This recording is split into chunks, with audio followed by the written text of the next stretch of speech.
Spoke about hypnosis and things that it can deal with. Today we'd like to speak about stop smoking. Yeah. Can you tell me a little bit about your programs? Yeah, there's a stop smoking program. We've refined this over a number of years, so we have a tremendously high success rate. In fact, we guarantee our smoking success in the sense that people come in, they have an initial session, which goes for usually around an hour, sometimes it's a bit quicker.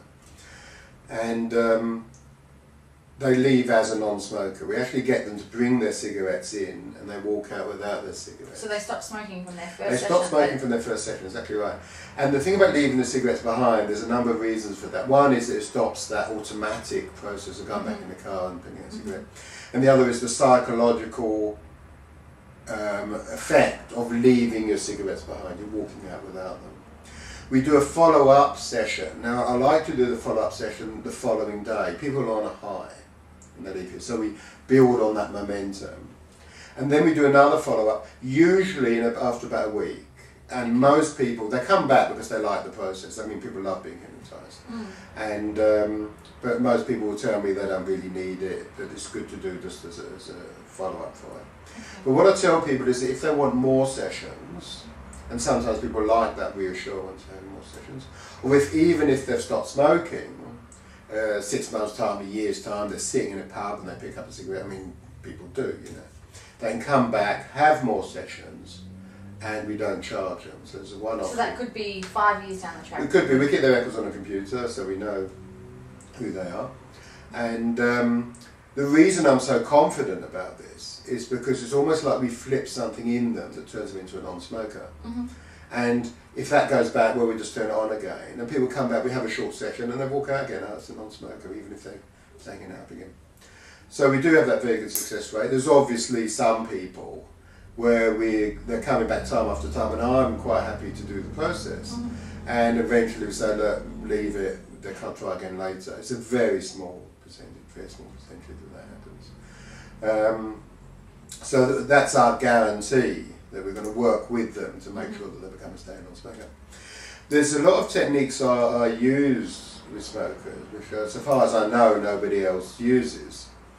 And I do some talking beforehand, and one of the things I'll ask them is about whether they've ever stopped smoking cold turkey, and usually people have.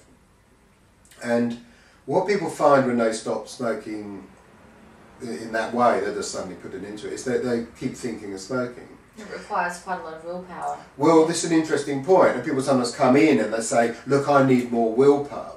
And willpower implies, well, look, there's a part of me that wants to go on smoking, there's a part of me that wants to stop, and I want to make this part that wants to stop bigger so I can beat down this other part, you see. Now, we don't work like that. The difference between a smoker and a non-smoker or an ex-smoker is the smoker thinks of the cigarette, gets the cigarette, puts it in her mouth. The person who's stopping cold turkey is really thinking like a smoker. They're trying to fight that. Yeah. The non-smoker, the ex-smoker, might get a thought of a cigarette, but they just let that pass. It doesn't have any effect. And I ask people sometimes, I ask them some strange questions. And one of the questions I might ask them is whether they've ever worked in a shop or somewhere where they're handling money, and many people have. And I ask them, you know, most people are honest, and you work in a shop that people give you a $100 bill or something, and you put it in the till. The thought might go through their mind that they could take that $100 note and put it in their pocket. Now, people don't do it. Of course not, no. And it's not like every day they go into work, they're thinking to themselves, I've got to fight this feeling of taking that $100 note, put it in their pocket. So what I ask them is, why is it that they're able to very easily control that thought about not stealing the money, but they think that when they get that thought about smoking, somehow they have to fight it? Yeah. Do you see? It's passing the thought. Yeah, so what we do really is to give them control, or show them how they can be in control of their own thoughts. And this is very powerful. In fact, it's a technique that we take in a lot of other areas, and we'll discuss that later on, is the idea of being able to control your own thoughts, so you're not thrown around. Just because the thought comes to you smoking doesn't mean you have to smoke. Yeah. And that's the difference between a smoker and a non-smoker. Okay, so it's about control.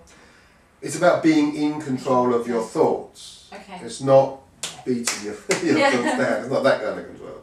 Okay, all right. Now, how is hypnotherapy for stop smoking different to other methods out there? So like patches and the new Champex drug. And yeah, now patches, it's an interesting thing because there's a view out there in the medical profession that smoking is nicotine addiction. It's not. If you look at an addict, a heroin addict or cocaine addict, they take the drug periodically. The drug gets built up in their cells. And as that drug declines, the effect of the drug declines, they get a craving for the drug and they have to replenish that level. It's called, there's something called a half-life and the amount of time it takes to come out of the system. But you talk to smokers and most smokers will tell you that they can, and actually another question I often ask smokers is say, do they ever fly? Do they ever go internationally? Now you know that if you're flying from Australia, you go to Europe, to the US, you can be in a plane 20, 30 hours even, some go for planes into airports. And I talk to people who smoke 30, 40 a day, 50 a day even, I've had this, and they say they're sitting on the plane, it doesn't bother them. It doesn't bother them. As soon as they get off, they go through customs, they light up a cigarette. And I said, well, why doesn't it affect you? And they said, well, I can't. Know they can't smoke. They know they can't do it. Yeah. So effectively, whilst they're on the plane, they're non-smokers. They don't give themselves permission to smoke. If smoking was a physical nicotine addiction, they'd get that craving. And many smokers, and there's a typical pattern, is they might be at work and they can't smoke, but yet they go out drinking in the evening, they might smoke a whole packet whilst they're drinking. So it's not nicotine addiction, it's a psychological addiction, and because it's a psychological addiction, the hypnosis and hypnotherapy works so well. Now, Champex, interestingly enough, so at the same time as they're saying, oh, it's a physical addiction and so on, they're describing Champex, which is actually a neurological drug. It was originally produced as an antipsychotic. Okay. Right, so it affects your neurology. It's you know, an antidepressant, this kind of thing.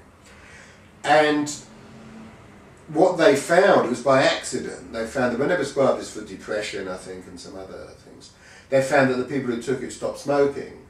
So they then used, it now became, that's what this prime cause was to use it. But it has been linked to quite some severe side effects as well. Well, some pretty terrible things. Suicide, and a lot of this is unreported.